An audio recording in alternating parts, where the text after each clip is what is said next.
മലബാർ സ്വതന്ത്ര സുറിയാനി സഭയുടെ കാലം ചെയ്ത ജോസഫ് മാർ കൂറിലോസ് വലിയ മെത്രാപ്പോലിത്തായുടെ 10ാമത് ഓർമ്മ പെരുന്നാൾ വെള്ളി ശനി ദിവസങ്ങളിൽ മലബാർ സ്വതന്ത്ര സുറിയാനി സഭ തൊഴിയൂർ സെന്റ് ജോർജ് ഭദ്രാസന ദേവാലയത്തിൽ ആചരിക്കും.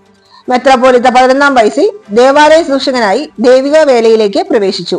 ഷമ്മാശൻ വൈദികൻ എന്ന നിലയിലും തുടർന്ന് സഭയുടെ 13ാമത് മെത്രാപ്പോലിത്തയായും തുടർന്നു. 2014 സെപ്റ്റംബർ 7 കാലം ചെയ്തു. 6-ാം തീയതി വെള്ളിയാഴ്ച വൈകിട്ട് സന്ധ്യാപ്രാർത്ഥന, കബറിങ്കിൽ ധൂപപ്രാർത്ഥന, കൈമുത്തും എന്നിവ നടക്കും. 7-ാം തീയതി ശനിയാഴ്ച രാവിലെ 7:15 വിശുദ്ധ കുർബാന, തുടർന്ന് കബറിങ്കിൽ ധൂപപ്രാർത്ഥന, ആശീർവാദം, കൈമുത്ത്, നേർച്ച വിതരണം നടക്കും. ഓർമ്മ പെരുന്നാളിലെ സഭാ പരമാധ്യക്ഷൻ സിറിൽ മാർ ബസേലിയസ് മെത്രാപ്പോലിത്ത മുഖ്യ കാർമ്മികത്വം വഹിക്കും.